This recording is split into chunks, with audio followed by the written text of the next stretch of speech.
Hi there everyone and welcome to this week's GuitarQuest live stream lesson. Hope you're all keeping well. So this week we will be continuing where we left off even from last week. So we'll be doing a little bit of the Bamba, and we will also be doing a few more exercises from GuitarQuest 3.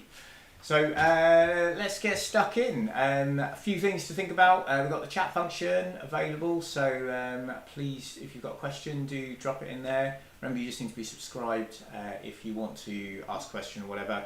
I'll answer it as I go through, or possibly save them to the end, depending on what they are.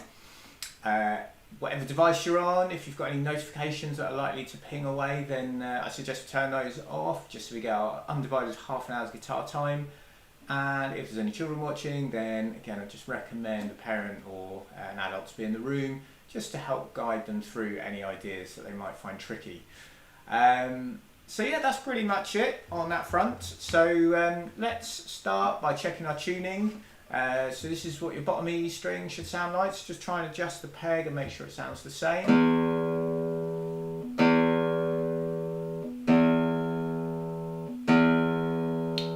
So yeah, my guitar's got a funny ping going on to it. I don't know if that's coming across or not, hopefully not. But anyway, that's the bottom E string.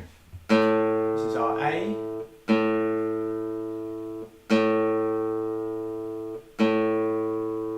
And then our D. And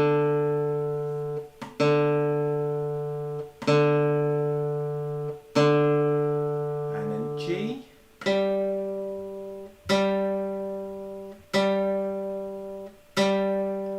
And then B,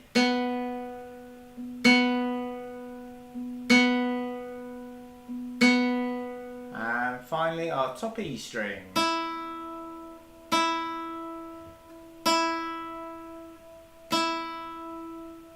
Okay, cool. So remember as well, when we're holding guitar, try not to let it slide away from you. It does make it more difficult, even if it means you can see your fingers a bit easier.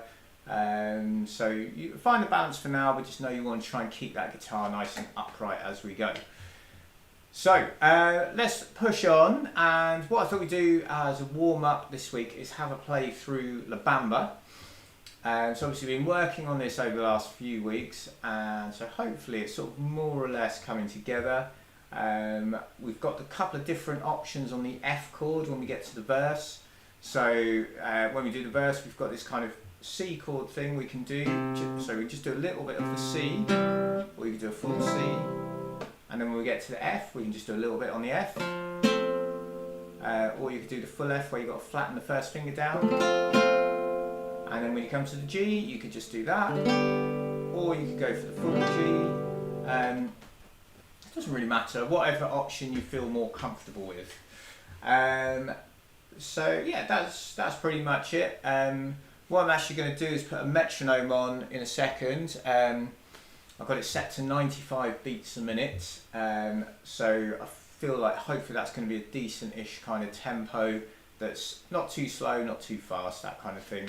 But obviously let me know, you know. And actually, while I think of it, I did record a video this week of me playing the Bamba, and I was playing along with it. So if you check out my YouTube channel, you should find it on there somewhere. It's quite fast, obviously, so what we're going to do now is going to be a bit slower. But what I'm just going to do is talk us through the structure a little bit of what we're going to do. And I'll be shouting out the structure as we go anyway. But what we're going to do is the intro, just once. Then we come into the verse. Rather than doing 6 times around the first line, we're just going to do 3. Then we do once on the second line, once on the third line, and then into the chorus and follow that as written. Then we go back to the verse, and we're just going to play that first line 4 times. So that's kind of all they do, really. Then we go to the chorus and play it as written, and then we will finish. Sorry, tell a lie. Let me go over that again. Sorry. So we're going to do the intro. Then we do the first line of the verse 3 times, then the second line once, and the third line once. Then we do the chorus as written. Then we're going to do the first line of the verse 4 times, and then we're going to go to the interlude and just play it as written. Then we go back and play the verse, and we'll just do the first line 4 times. Then we'll do the chorus again as written, and eventually finish on a C chord. So that's quite a lot to remember. So as I said, I will shout out the sections as we go along. and I will do my best to stick to what I just said as well. So let's try it. I'll pop the metronome on, so hopefully you can hear this. So you can hear that high pitch or different pitch for beat 1. And remember, we're going to start after beat 3. So if I just count in, so it'll be 1, 2, 3, and then we come in there. Okay. So let's try it. Good luck, everybody, and let's see how we go. Okay. So after 3, just let it come around. Okay, so 1, 2, 3.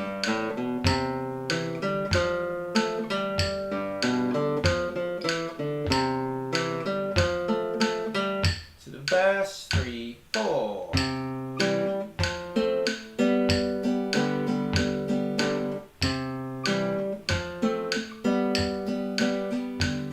Once more on the first line. Second line. 2, 3, 4. Last line of the verse. Go to the chorus. That line again, and again, and the second line, rest 2, 3, 4 on the verse.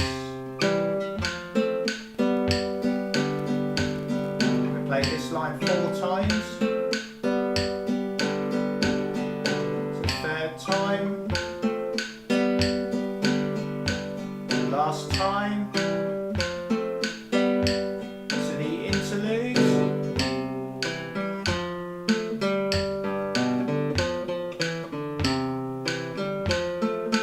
back to the verse, 3, 4, play this line 4 times,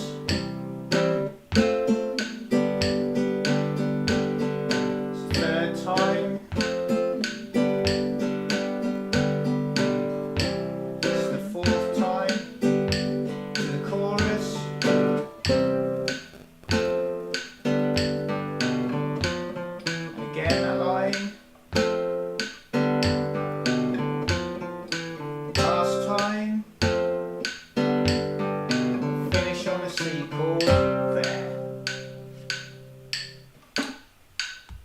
Okay, turn that off. So, hopefully that all made sense. Hopefully I followed the structure that I said I was going to at the start. It's difficult when you haven't got any words going or anything like that, because it's all very similar. So, yeah, so hopefully you could play along. If you can't, like, this video does get uploaded onto my channel, so you can always come back and watch it, slow it down a little bit. But the nice thing about playing with the metronome is that we can be sure the timing is solid throughout, and so yeah, that's a really good challenge. Obviously, if you found that it was too slow and you were like, actually I feel like I could go quicker, then load the video up again and just increase the tempo via the YouTube settings bit. So I think that is enough of La Bamba. We've covered it for a few weeks. It's a fun tune to play. So, you know, if you're ever at a party and there's a guitar kicking around, someone says play something, La Bamba's always a good shout. So, good one to know. But we're going to park that there. We've covered it for a few weeks, so if you want to go back over any of them, just check out the older videos and just dive into those. In future lessons, if you've got any questions about it, you're still very welcome to ask, and I can explain things or whatever. But for now, we're going to shift our focus back to GuitarQuest 3, a Guitar Odyssey. So last week we looked at exercise 21, which is about power chords and an introduction to power chords, really. So if looking at page 16 of the book, I'm just going to have a think about the first one, which is our E5. So to play E5, and remember when we describe a chord as like E5, A5, D5, that's kind of the shorthand for power chord, I suppose, or power chord you could say is perhaps just a nickname for those type of chords. So yeah, that's what we've got going on anyway. So E5, we've got a bottom E string, and then we're going to play the B there. So effectively, it's the reason it's called a fifth chord is because it's the root note and a note 5 notes up in the scale. So in the case of E, we end up at B. So those are our two notes there. So we play those two. If we're playing A, we go open 5th string, sorry, A5 I should say. So open 5th string for our A, then we go up 5 notes, so it'll be 1, 2, 3, 4, 5, so we get to an E, and that's how we get to the A5 bit. And then D5, we've got the open D, which is our 4th string, and then A, again we go up 5 notes, so 1, 2, 3, 4, 5, and that's how we get to it. So those two notes are a 5th apart, and that's hence where the name comes from. So let's just try them together. We're going to do E5, A5, D5. We're going to play on beat 1. So E5, count 2, 3, 4, move to the next one, 2, 3, 4, and then D5, 2, 3, 4.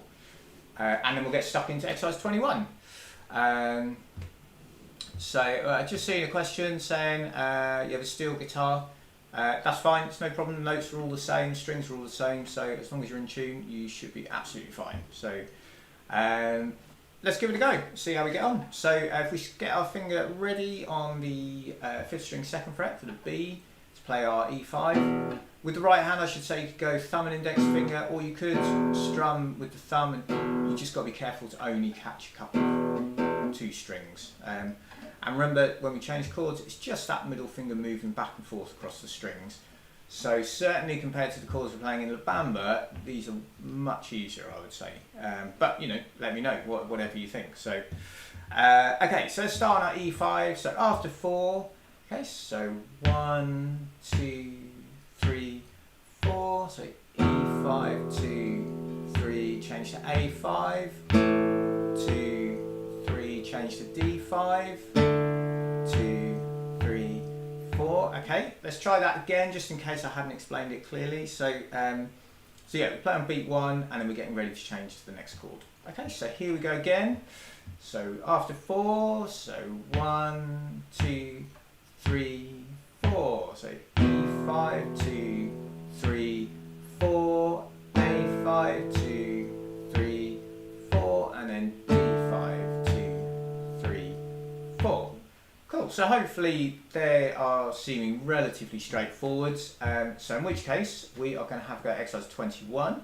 Now we talked about this a bit last week, so I think let's just dive into it, and I will obviously shout the sort of few bits and pieces out as we go through, but hopefully it all kind of makes sense really. So the thing to watch out for on the first line is we've got the repeat mark, so we're going to play to the end of the first line, then go back to the beginning, play the first 3 bars again. In fact, if I just bring the music up onto the screen, this might make a bit more sense. So we play this line here to begin with. This is our first time bar, these are our repeat marks. So we come back to the beginning, play those 3, but then the second time on the repeat we skip this one, come down to here. Watch out for those 3 notes there. That's the only kind of break from the pattern really. We've got that there and also down here. Then when we come to this next section, it's just the same chords again, but we're strumming now. So 1 and 2 and 3 and 4 and so on. So A5, D5 and E5. Then we've got repeat marks. So we come back to here, do the same bit again. And then when we get to this point, this is like the intro again. So we play from here through here down to the first time bar in the repeat bracket. That tells us to come back to the previous repeat sign. So we play the 3 bars again and then eventually jump over the first time bar and play the second time bar through to the finish. So hopefully that makes sense. So let's give it a go. I'll count us in. So after 4, good luck everybody, here we go. Okay, so 1, 2, 3, 4. So it's A5, 2, 3, D5, A5, 2, 3, D5, A5, 2, 3, D5, E5, and we're going to repeat that line. So A5 again, 2, 3, D5, A5, 2, 3, D5, A5, 2, 3 to the second time bar, rest and the notes, then the A5, D5, E5,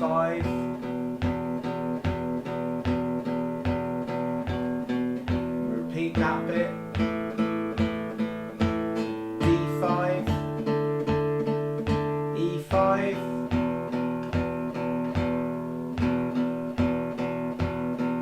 then the next section, like the beginning, so D5, A5, 2, 3, D5, A5, 2, 3, D5, E5, back to the previous repeat, back to A5, 2, 3, 2, 3, 2,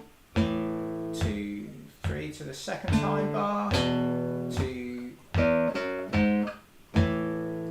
Okay, so that was that. I have to apologise, in one of the bars, I think bar 8 on the repeat, rather than playing 8 strums on the E5 chord, I think I might have played effectively 7, so 1 and 2 and 3 and 4, rather than 1 and 2 and 3 and 4 and. So apologies about that, but you get the idea, and hopefully that's all good. So as I say, I feel that's a relatively straightforward exercise for the sort of stuff we've been playing recently. But it's good. It's good to play it. It's good to be aware of it. And also, should you ever decide to do any grades, for example, like the acoustic guitar grades. So one of the syllabuses I use is the Rock School RSL acoustic grades. And like grade 1, you'd be expected to know those chords and a few others besides. So that's sort of part of the reason why it's in the book. But let's move on. So we are going to go on to page 17 and exercise 22. And with this one, we have new note E flat. So E is our open first string. To get the flat note, what we have to do is, because we can't go like -1 fret, so we have to come onto the second string, and we're going to get that at the 4th fret. So that's our E flat. So second string, 4th fret, and ideally we want to use the pinky finger. Again, like with lots of guitar playing, you know, we can sometimes kind of neglect the pinky finger, and we could perhaps overwork some of the other fingers. So what we want to try and do is always make sure we're bringing this into play like as much as possible, so that so we're building the strength and the coordination, dexterity, all that kind of stuff. So okay, so just if I just bring the music up onto the screen again quickly, just to talk about this one. So this is our E flat, so it's the E that looks like the normal E in that top space, and we've got the flat symbol next to it. So remember, when we see that flat symbol, that's going to take us through to, or the flat lasts till the end of the bar. But in bar 1, for example, it's the last note, so obviously it only occurs once there. And we've got another one over here once. Watch out when we get to here, that is an open E, so that's just a normal E. As we continue through the rest of the tune, we're going to jump to the 3rd position here, so that's something to watch out for. Remember, well, I'll talk about it in a second, but moving to the 3rd position just means our first finger moves up to the 3rd fret. So when we go for that note A at the 5th fret, our 3rd finger should drop nice and comfortably into place. So we stay in the 3rd position there, all the way through to that F, at which point we're going to move back to the 1st position. So in actual fact, you'll play the G with your first finger, and then also the F, and move that down. And then this is all fairly standard. Got the E flat there again, and then this line here is pretty much the same as the second line, so we just want to watch out for that movement up to the 3rd position. So just to explain that 3rd position a little bit more, so in the music on the second line, we start on the F, and then when we go to play the G, rather than using our 3rd finger, we're just going to move the first finger up. Sorry, it's not moving my mouse out of the way. And then, so we're on the F, we come up to the G, and then we can use our 3rd finger to get the A, and that should drop nicely into place. And that's kind of the principle. We stay there for a couple of bars. Eventually we get to the G at the end, and then we just move that finger back down to get the F. So that's the idea. So that's one little thing to watch out for. Other than that, I'm hoping it should be okay. So let me play it to you, and then I'll put the track on, and you can decide for yourself. So I'll count us in. We'll take it nice and slow. If you want to join in, please do so. Or if you just want to listen and watch what I'm doing, that's obviously fine as well. Obviously, meaning you go back and practice it later. So let's give it a go. I should mention as well, there's a repeat right at the end. So bear in mind the time. What we might do is, in this demonstration, I might skip the repeat. So we'll ignore that and just go straight through to the end. And then we'll put the backing track on, you'll hear it with the repeat. So, good luck everybody, if you're playing along. So starting on that C, so nice and slow, after 4. Okay, so 3, 4. E flat, back to D.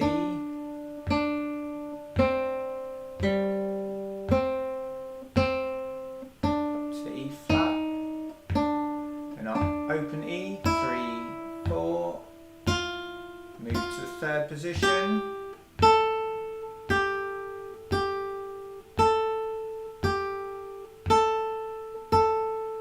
Back to the 1st position. 2, then we come to our F, 2, G, A, G, 2, B flat, C, C, 2, D, E flat, D, then just E natural, open string, and up to the 3rd position.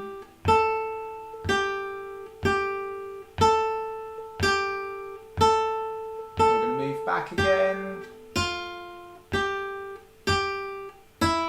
2, and then finish on the F. So as mentioned, you would do the repeat there, but we're not going to do that right now. So, I've just seen a question come through. What finger do you use for the F on the 4th line? I would go 3rd finger. So remember, typically with 1 finger per fret as much as possible. So F being at the 3rd fret, it therefore makes sense to go with the 3rd finger. And the other thing just to mention about that is that's assuming, having gone to the 3rd position on the previous line, that you've successfully come back to the 1st position at the end of that 2nd line. So if you haven't, and your fingers aren't lining up, then you'd want to just revisit that bit on the 2nd line, make sure the hand's lining up properly, and then it should all work out. So anyway, hopefully that makes sense. So I'm going to bring the music up on the screen, we'll put the track on, and see how we go. So here we go, hope you enjoy it.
Okay, cool. So that is exercise 22. So hopefully you can follow that. The backing makes it sound quite fast, and the tune itself is, you know, a reasonable speed, but hopefully not too quick for you.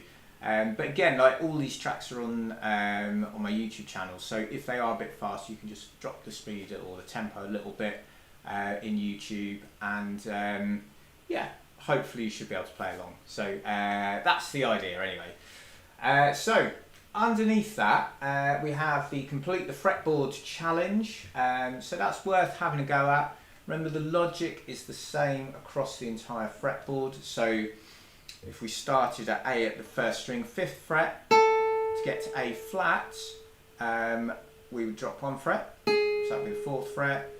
Then we'd come to G to get to G flat, or the 2nd fret would be a G flat, perhaps another way of thinking of it.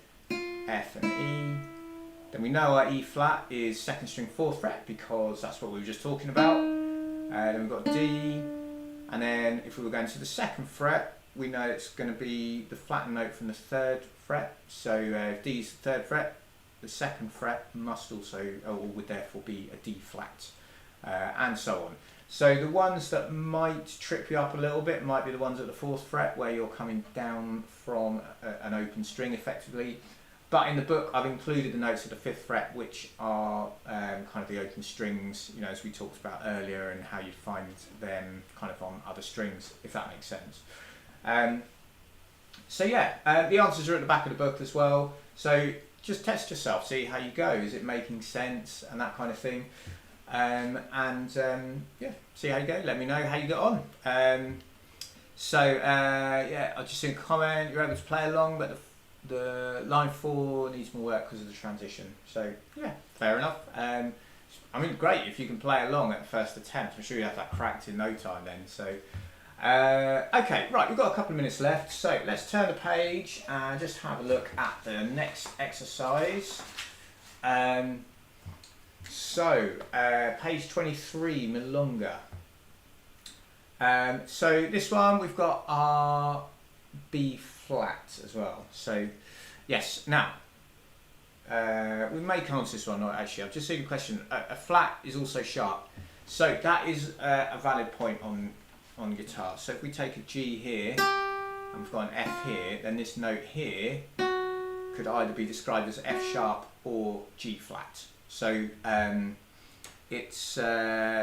kind of one and the same. So that can be a little bit confusing, and when you're playing, what you want to try and do, or when you're thinking kind of musically, you want to try and think everything in terms of sharps or everything in terms of flats. There's always a few exceptions to the rule, but yeah, you try not to muddle them. So getting used to sharps and flats, it's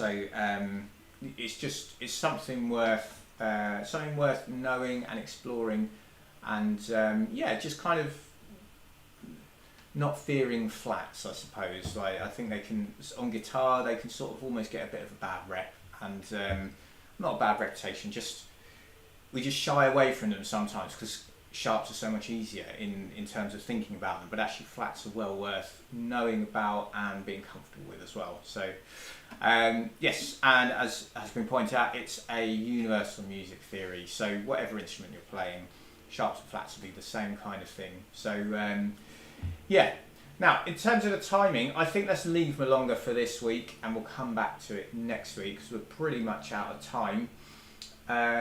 So if you want to have a look at it, obviously feel free to do so. The backing track's already on my website anyway, so on my YouTube channel, so check it out if you want to.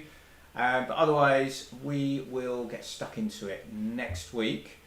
So things to think about over the next week then. So what I would suggest is next week as a bit of a warm-up, we'll do exercise 21.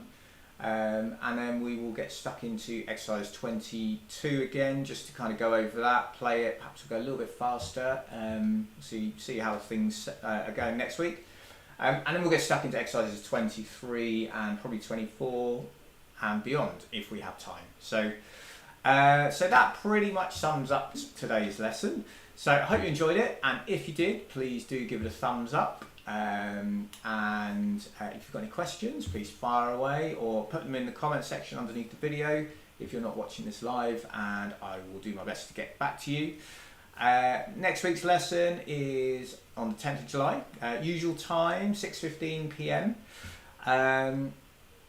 So yeah, just try and practice as much as you can. We want to be practicing ideally every day, but if not, 4 or 5 times a week would be great. And yeah, I think that's pretty much it. So have a wonderful week, everybody. Enjoy your weekend, and I will look forward to seeing you next Thursday. So take care then. Bye bye.